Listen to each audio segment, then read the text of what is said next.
What is going on, my Houston Texans family? Welcome back to the 713 Houston Sportcast. I am your host, Ruben Calavillo. I have another mock draft for you guys today. Who are the Houston Texans selecting at number 2? Last week, we did a mock draft where we took Bryce Young, number 2 overall. So, if you are new to the channel and you like mock drafts, I drop daily Houston Texans content here. You guys could also look me up on Spotify. Just type in Believe in the Houston Texans in the search bar, and we will do another one today. 3 rounds. And if you are a Houston Texans fan, well, the combine just excited you even more. Yes, we didn't see Bryce Young throw, but we saw C.J. Stroud and Anthony Richardson just have absolute great days, and other quarterbacks had good days as well. The quarterback from Georgia, Stetson Bennett, had a nice day. Max Duggan from TCU also had a nice day. But we are talking about the top 4 here, and the top 4 is Bryce Young, C.J. Stroud, Anthony Richardson, and yes, I will say his name just to throw it in there, Will Levis. These have been the top 4 this whole draft process, and I said I would do a mock draft taking each and every single one of these guys at number 2, so we will be doing that today. And without further ado, guys, as a Houston Texans fan, you are ready for this draft, you are ready for free agency. Let's go ahead and start this 3-round Houston Texans mock draft. And with the second overall pick, the Houston Texans are taking Anthony Richardson, quarterback from Florida, who just lit it up at the combine, a 4.4340, the 4th fastest as a quarterback since 2000. They're saying he is kind of showing shades of Josh Allen. Let's look at the review here, right, from PFF.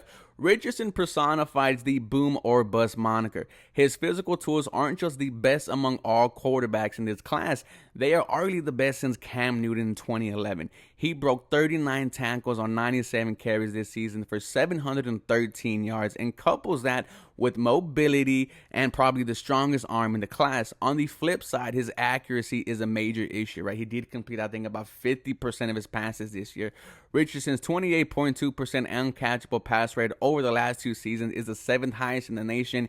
He's certainly a swing for the fences, but one worth taking given where the NFL game is headed. And this is where I see, right, a Jimmy Garoppolo also coming into the situation, right? Sign Jimmy G, but let him know that AR-15 is just waiting for his opportunity. The pros on Anthony Richardson, elite arm talent, he could really spin it. He's built like a tight end, right? There is no concerns about his frame. Will get contacted in the pocket at times, and it's like he doesn't even feel it. Explosive in everything he does. A real threat to the house as a runner from anywhere on the field. His cons, feet all over the place, adjusting at all in the pocket can cause him to miss widely. Such limited experience, only 455 dropbacks in his college career. Only lasers, right? He really likes to spin it, doesn't really have a touch on the ball.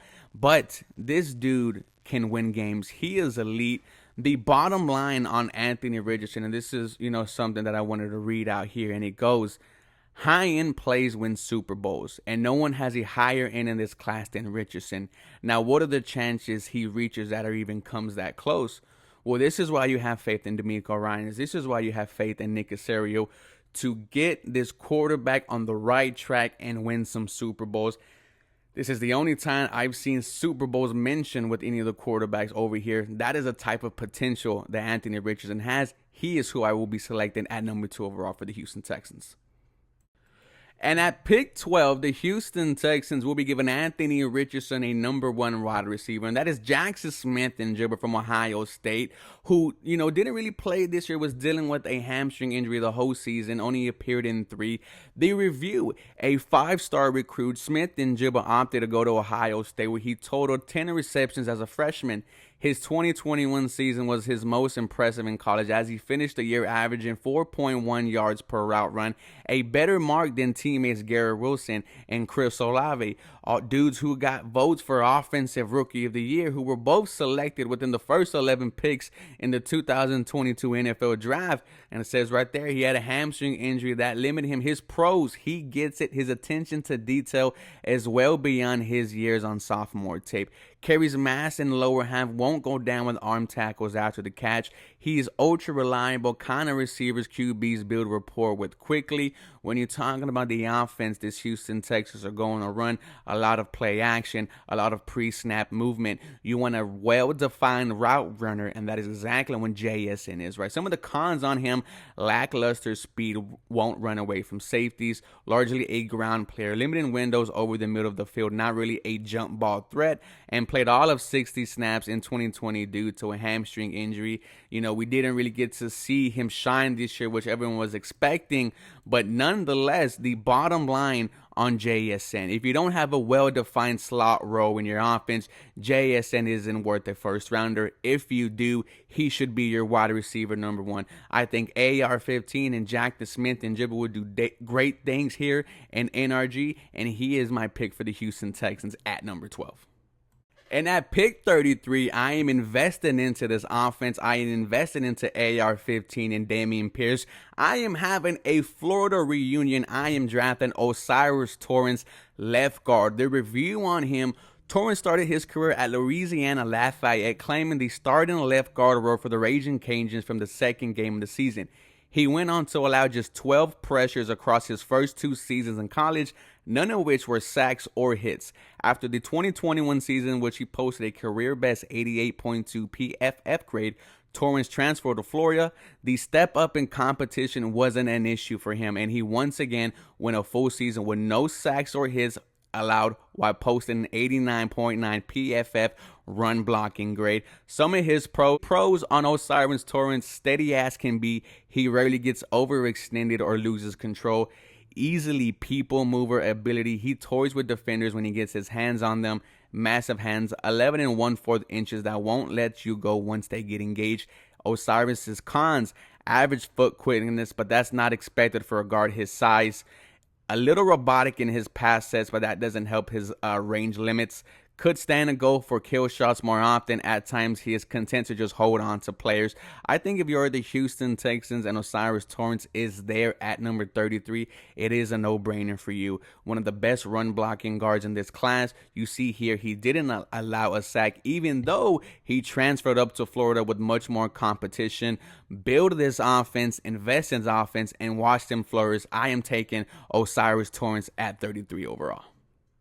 And as we enter the third round, I'm going to start, giving some help over to the defense. And DeMeco Ryans is finding his linebacker, and that is Jack Campbell from the Iowa Hawkeyes. The review on Campbell is he was about as dominant of a linebacker as you'll see in the college. He is also one of the biggest linebackers you'll ever see in college. The Iowa defense had plenty of NFL talent on it, and Campbell was arguably the best of the bunch. His 91.7 PFF grade ranks second in the nation among all linebackers. The thing that separates Campbell, though, is his coverage ability, as he allowed only 236 yards on 418 coverage snaps this season en route to a 92.9 coverage grade that led all linebackers. You heard defensive coordinator Matt Burke talk yesterday about he wants players who could play in space, and that is exactly what Jack Campbell could do. Some of his pros: he is a true middle linebacker, proved take-on skills. Pair him with Christian Harris, and let's see this linebacker in Quogo right as I continue on his pros. Easily projectable NFL frame with exquisite athleticism. Great feel for zone coverage with outstanding production. Highest graded Power 5 coverage linebacker. Some of his cons: he's not a particularly twitchy mover. Won't be the linebacker you walk out to the slot. Range is average by NFL standards. And lastly, he is patient to a fault in the run game at times. This is where you see the DeMeco Ryans effect come in. You heard him say he took Fred Warner, who was a third-round linebacker pick, and made him into one of the best in the NFL. Can this be a scenario where DeMeco Ryans does the exact same thing with Jack Campbell? He is my selection at 65 overall.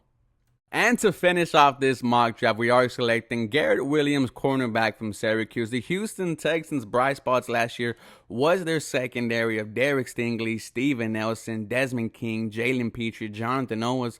Well, I'd like for the Houston Texans to continue to add to that, and Garrett Williams was actually very good in Syracuse. The review here: a torn ACL ended Williams' 2022 season after 7 games. While his 79.5 career grade is impressive enough, it is important to remember that he was essentially a square peg trying to fit into a round hole in Syracuse's defense. Of his 907 career coverage snaps, only 35% came in man coverage. He has some of the best footwork in this draft and can mirror receivers effortlessly, which would be coveted by teams that run heavy man schemes. Some of his pros: elite foot quickness, can stay in a wide receiver's hip pocket over the full route tree. Hips are never in question, flips them with ease from press or off coverage. Has the burst to close on in breakers that is necessary to be a high-end outside corner. And some of his cons, right, to wrap up this mock draft: he lacks urgency when he is out of phase, sits on the back hip of wide receivers and will get stacked. Wholly inexperienced in press man, played just 118 press coverage snaps in 3 years as a starter, and a torn ACL midway through the 2022 season. I like the idea of adding to the secondary. This isn't a guy who has to come in right away and make an impact. I would love if the Houston Texans selected Garrett Williams. You guys let me know how I did with this mock draft. AR-15, Jackson Smith and Jibba, Osiris Torrance, Jack Campbell, and Garrett Williams, all guys who could start. Some could start sooner rather than later. You guys let me know how I did. As always, go Houston Texans. You guys have a very blessed day.